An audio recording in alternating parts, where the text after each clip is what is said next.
Hey guys, back in the garage here, and yesterday got the rear end, all the suspension, everything taken care of. I didn't film it, it's pretty easy stuff, just unbolting things. Today, this is what I'm working on. So today I will be working on the front end, pulling everything apart on the front end and using my cool little tool to compress the springs and get everything taken care of. So that's what we'll be working on today, getting everything taken down so we can put the HPI Customs frame bracing kit in. So that's what we're doing, and let's get going. I think what I'm going to do is I'm going to put the jack under that. I'm going to do the driver's side first, under that A-arm, and then put in my little spring compressor and get that taken care of. But first we'll get the steering linkage and the steering box and everything taken care of. Tri-5s, if you want to learn more about the steering box and everything, I recommend going to HAFF Rod's builds. He goes through, talks about all the different things with the steering box and the factory steering box and how to work on them. It looks like the bolt, he talks about the bolt on top. It looks like mine's flush on this one, on my father's, so it doesn't look like anybody's messed with it. But we're going to end up putting in a collapsible steering column in. Him being a firefighter, went to a lot of medical aid calls or a lot of car accidents where people were impaled by the steering columns before they created collapsible steering columns. So we'll be putting that in for sure for him. But anyway, if you want to learn more and you're rebuilding one, please go to HAFF Rod's Builds and check his out. It's super cool. He talks about him and all that good stuff. So what I'll do is I'll take the steering box apart and then undo the linkage, drop it down, and then start pulling the A-arms apart. And if everything goes well, I'll have the whole front end disassembled today and put away in storage and start to get ready for the frame bracing kit. Get it out today, and I also have to do the measurements and make sure it looks. I'm hoping that the frame hasn't been in any damage, but I was noticing that these horns right here, they go on the transmission.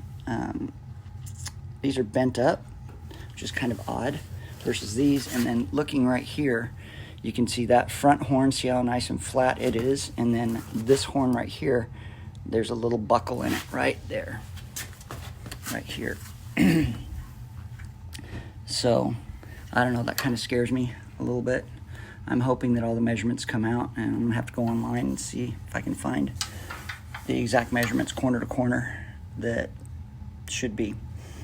But I'm really hoping that it wasn't in any kind of damage prior. It doesn't look like there's anything structurally.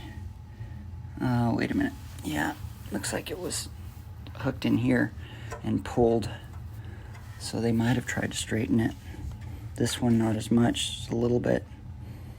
Oh, that would be bad news. That would be bad news. Yeah, it looks like somebody put a hook on that and tried and pulled it out. Oh, crud. Well, looks good on top though here, just a little bit. A little bit of ripples right there. Oh, that would suck. So, anyway, I'll have to find out once I get everything apart. Here we go. All right.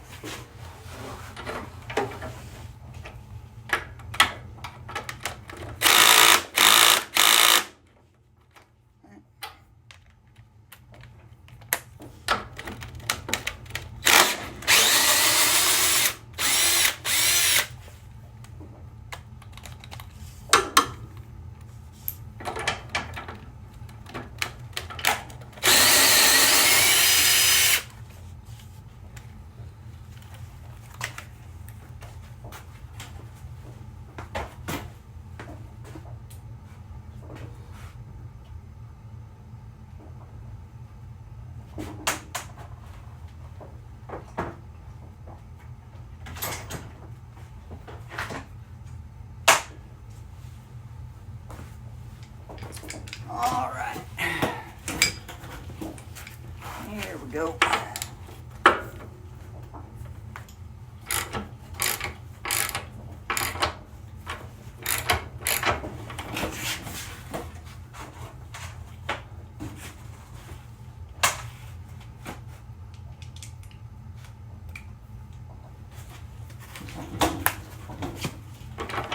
can use this little DeWalt again. It's not an impact, but it sure saves the wrist, that's for sure. Alright. Here's your bolts in. Let's give that a couple pops. Drop it down, and we'll be good to go.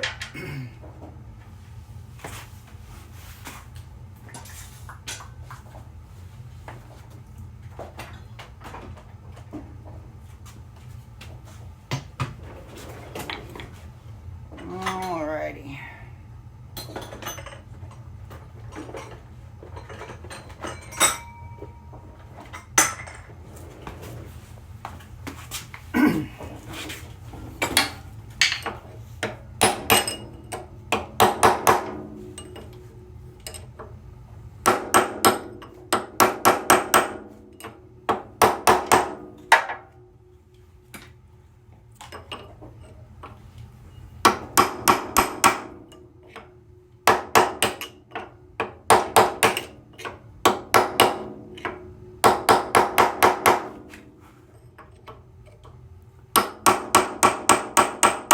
I know they have pullers for this, but I don't have one, so this is what I gotta do. Alright.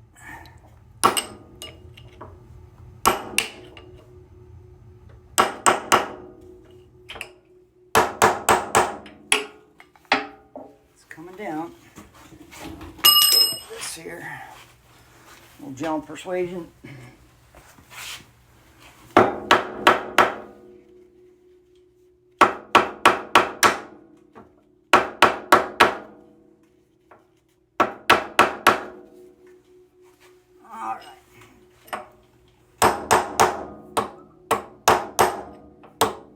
There we go. Got him off. Okay, steering box. Let's go like this. Give him a little pop. Let's see if I can just take it straight out here. There we go. All right.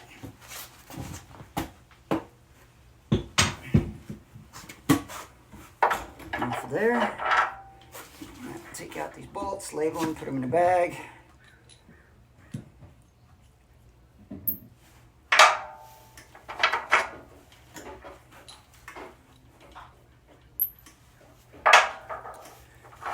This guy right here.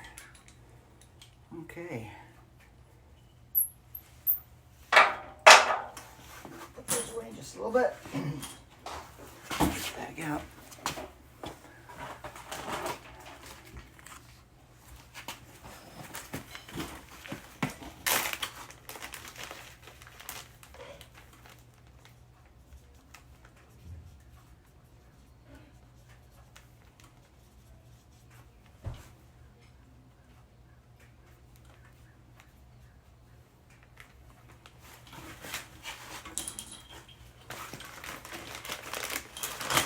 Okay, get those labeled in a bag. Put away because I don't remember everything, or anything for that matter, so we'll do the best we can here. Alright. Okay, so let's take out the other part here. Move the phone around.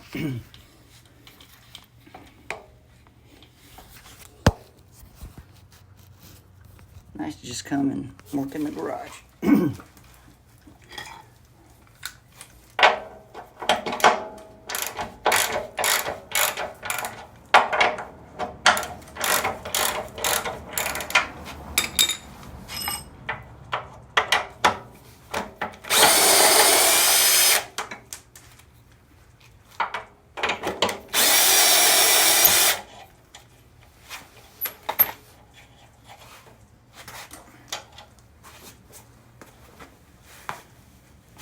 Okay.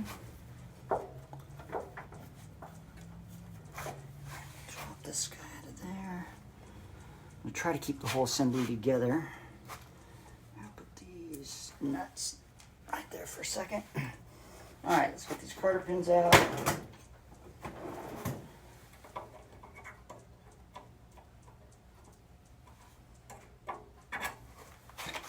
On both sides.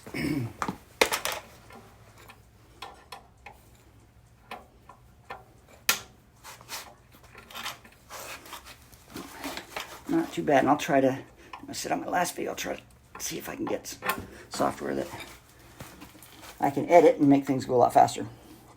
Okay, so cotter pins are out. Loosen this castle nut. Give it a little pop with the ball peen. I think I am going to lift up here and get this guy out first. Easy little foot there. There we go. All right. This guy's out. And then here we go. So let's loosen this guy. Let's see what these are.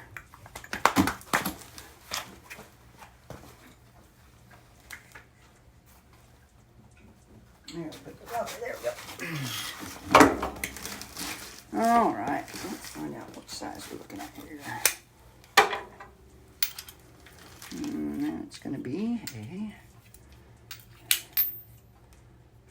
3/4. Yep. Yep, 3/4.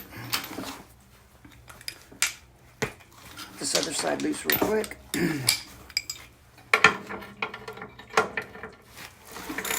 Oh, 3/4 is too big.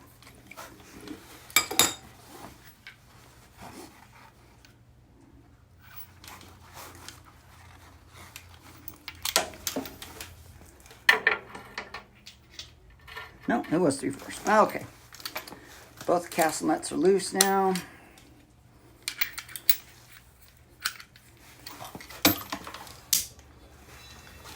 And I don't remember what all the suspension linkage is called, but they Pitman arms. And do these guys, give them a little pop with the ball peen. There you go.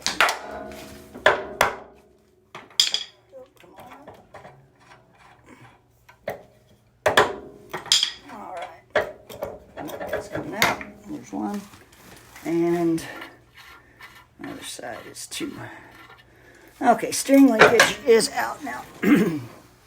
So I'll put everything back together here.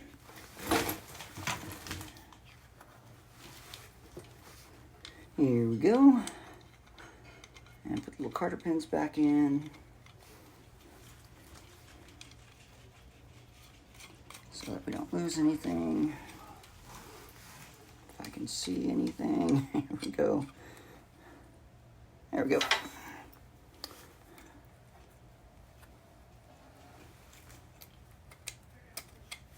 Okay, that side's in.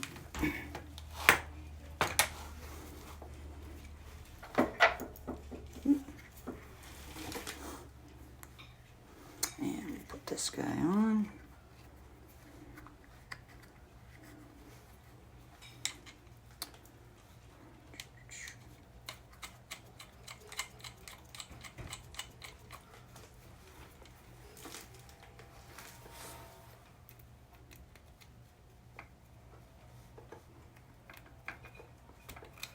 Okay.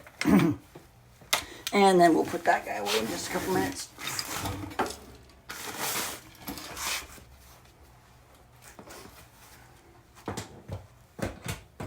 It'll fold underneath Rusty and be put away, keep the garage nice and clean. All right, now let's set these guys out.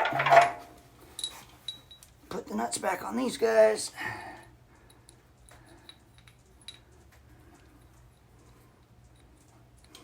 And put these in with the, looks like these are all the same size. If you want to know the size of all of the bolts and nuts, like I said, Half Rod's builds.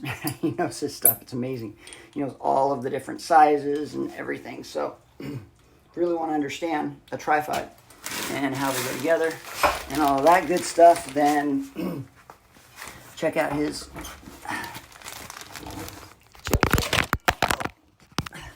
that was a phone fall. check out his website or his YouTube channel. It's got some really good stuff. All right, so putting this together here.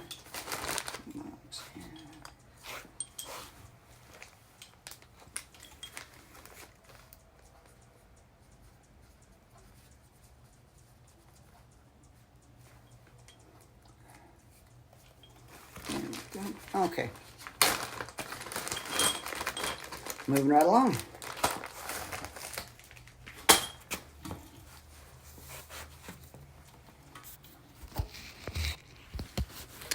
So, what we're going to do is, I'm thinking that, put the phone around here. Thinking that I'm going to put my jack up under this here. I'm going to do driver's side first. Lift it up a little bit. I'll put my compression tool in.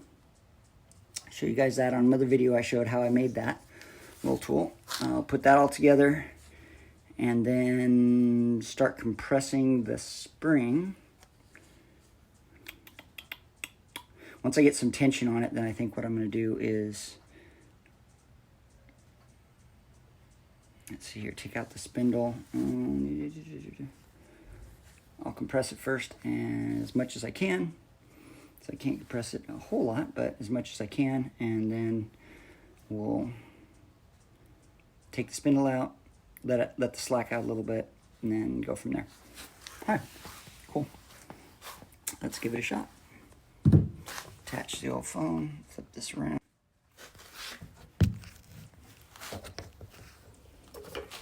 See where I'm working. Okay.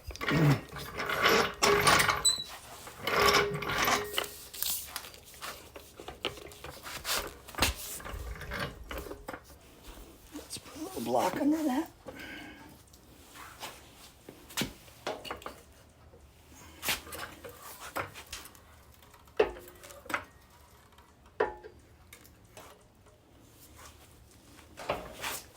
Okay.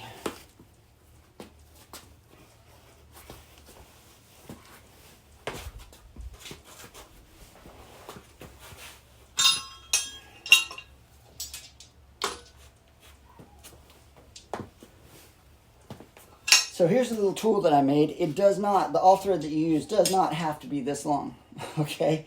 I was watching Brad in Montana Garage, and he used all thread because he did the pocket kits to line up the bolts in the pocket kit. So I figured I would do a dual purpose, buy a long piece of all thread that I can stretch across the frame to line up the bolts for the pocket kit and use it for compressing the string. So that's why I created it, or that's why I made it this long. And you do not have to have all thread this long.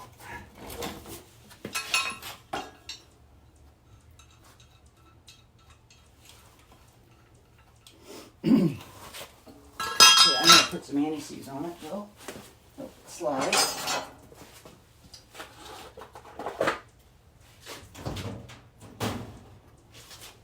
Just a little bit here.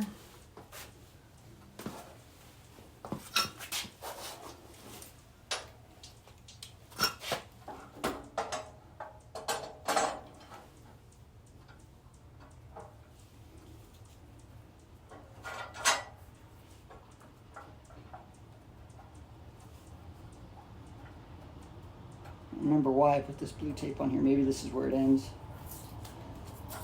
But it's time for it to come off.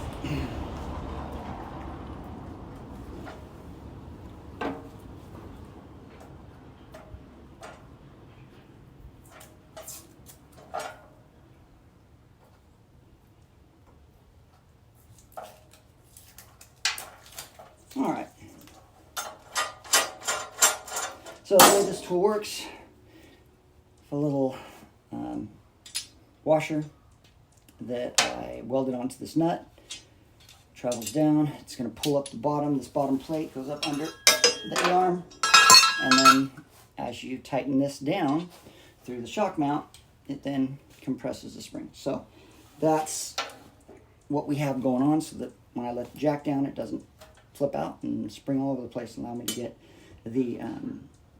the spindle out without any problems. So let's go ahead and put in a little anti-seize here.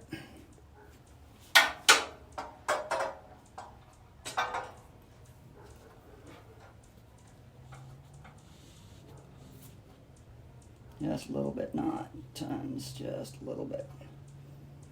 Goopy, goopy, goopy. Alrighty. Going a little bit.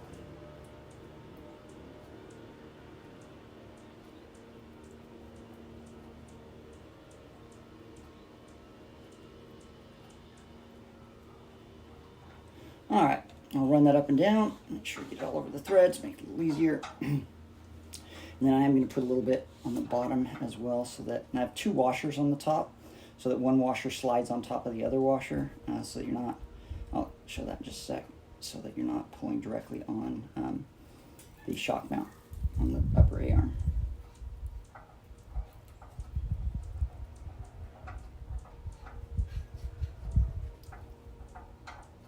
Okay, there we go. And make sure I get this guy here. So I'll run him down.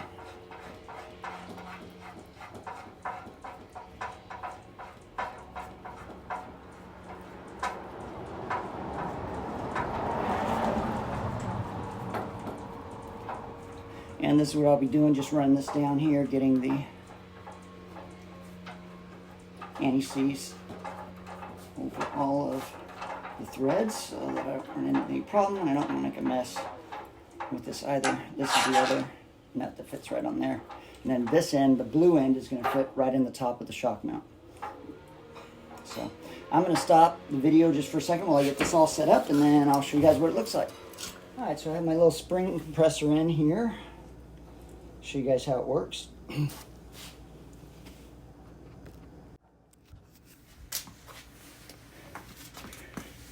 So the bottom, I put a flat, just a flat plate, and on the bottom of it I welded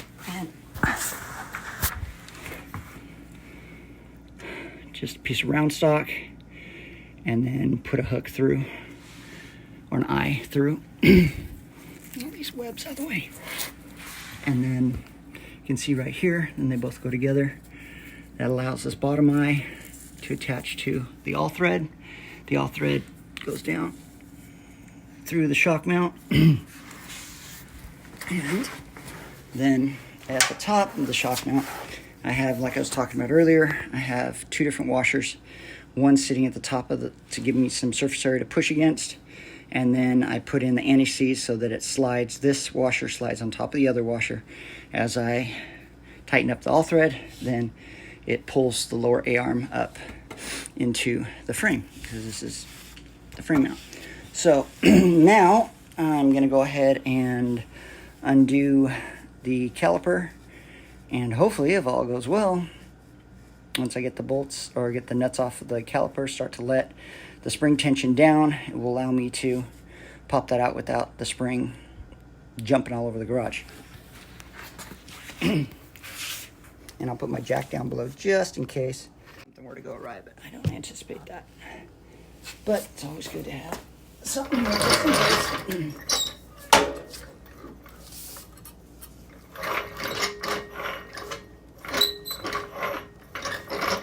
So just in case here.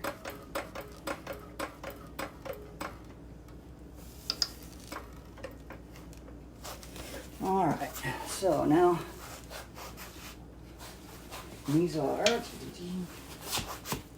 did I put my socket?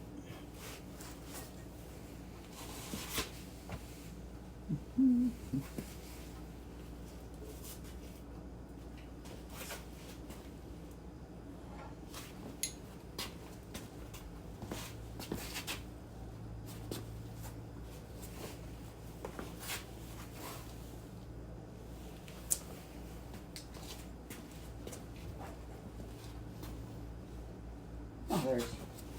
All right, get all my tools together here. And these are 3/4 nuts on the end of it.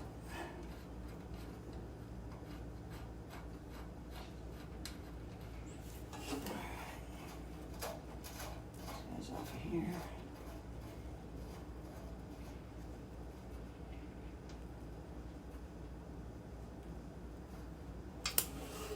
Okay, so let's give it let it undo. I have compressed it already, so I'm just going to let the tension off a little bit.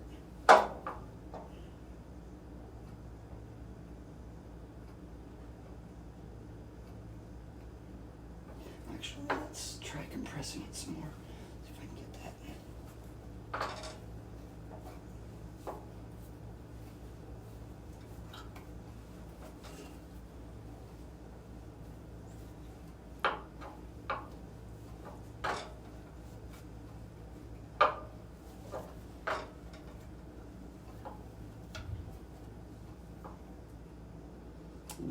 get in and pop that guy loose. Or give it a little hit with the brick.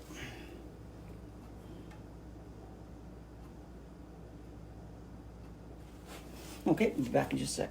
Okay, so I've collapsed the spring. Whew. And now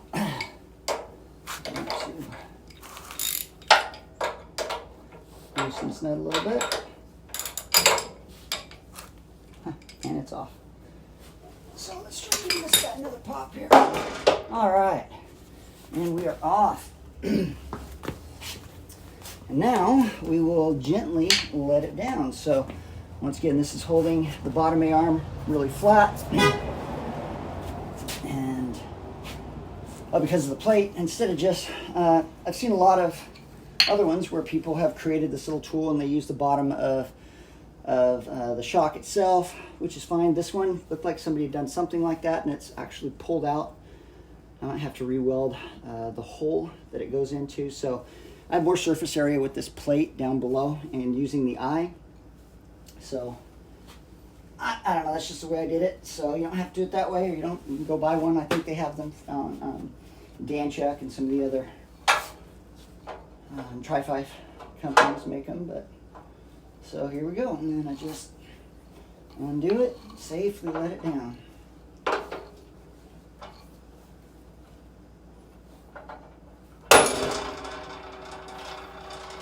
That scared me. But I've got the tension on it.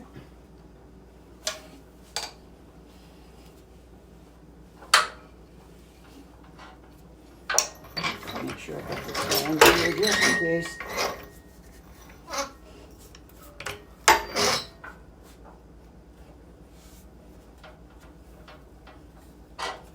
And so we don't have any extra weight on it, let's take the caliper off and the spindle off and the disc, all of this extra weight that's sitting here.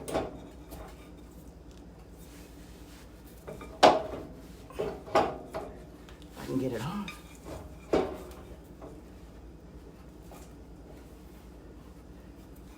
It's like it's catching.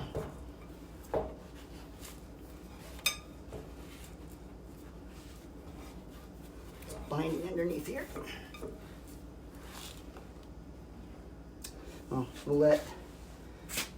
I'll go ahead and let it down, and then we'll see what we can do once I get it down.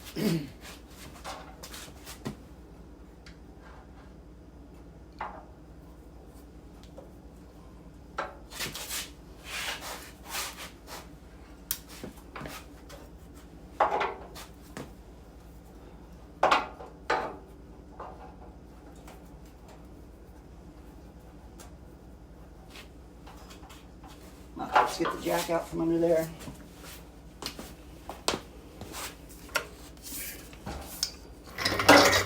There we go.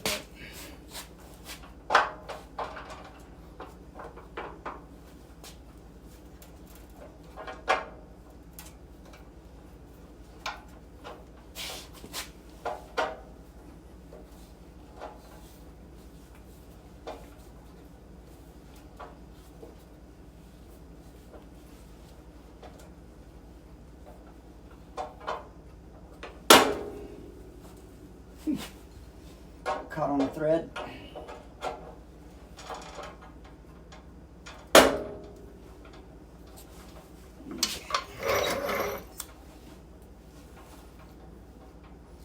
Coming down.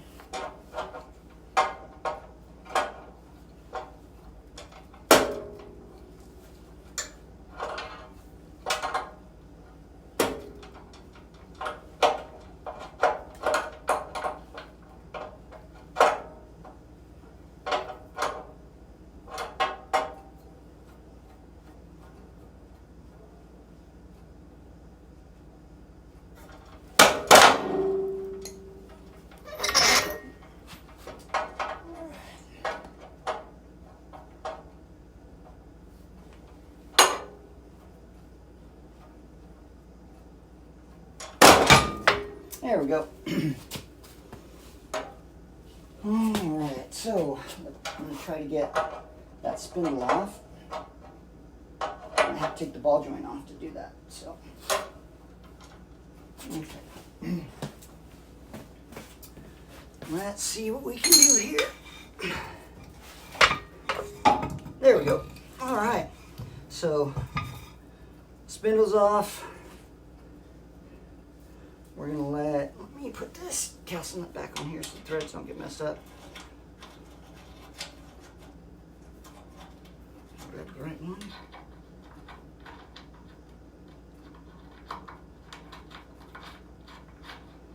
Okay. No, that's the larger one.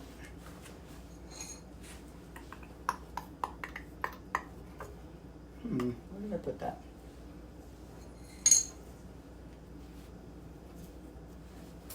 Let's see here. I will. Let's get the spring out first, then I'll deal with that. Unless I can find that nut, figure out what I did with it.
And the nice thing is with the eye on the end, it allows it to rotate. So I can get the different angle on it. Which is really nice. There we go. Spring's ready to go, and I'll pull it out. So I'm going to shut off the video camera. You guys have seen how it's done, at least my way of doing it. Everything's safe, came out nice and easy. Tool works fantastic. So I will do the other side and then pull you guys back as I take the A-arms apart and disassemble those. Both springs are out, and I'm going to take the A-arms off. I'm not going to disassemble the bushings or anything. I believe that, or at least not at this time, I believe that the street grip that we got from Ride Tech comes with Delrin bushings that I'll be pressing in, so I'll do those later. Right now I'm just going to take them off to get to the frame so that I can get everything done on the frame that I need to get done. And then once I get done with the frame bracing kit and the notch, putting in the lease ring notch, then what I'll do is I'll go ahead and, and then I'm going to do the C-notch as well, but then I'll go ahead and take care of the bushings and everything in the front. So for right now, I'm just going to take them off. Real easy. 2 bolts here. They are, if I can see here, 5/8, and back on the other side, we have an 11/16. So just taking these guys off, pretty easy. This is all nice because the guy that had purchased, the gentleman that had purchased the car, owned the car before my father bought it, had already had all this done. Obviously, he had the frame powder coated, and looks like he has new bushings that he had put in already. And I know he bought a lot of energy suspension bushings for the body mounts, things like that. So don't really have to deal with a lot of rust issues like I will when I'm working on Rusty. Even though Rusty isn't super rusty, he does have rust in the I forgot the name of it, the rocker panels. So in his rocker panels and the roof, he's got some rust, but his floor pans and everything, trunk solid as can be. So, but he's got that old patina, so his nickname is Rusty. And yeah, so that's what we have for Rusty. So anywho, I'm sure with Rusty, when I'm disassembling his frame, it's not going to be nearly as easy, and I'll have to use a lot of anti-seep or a lot of the rust penetrant, things like that. But for this guy, it's relatively easy. Just get a little bit of elbow grease going on, or use a little Dremel tool or DeWalt tool, and then that's about it. Works out pretty easy. Easy peasy.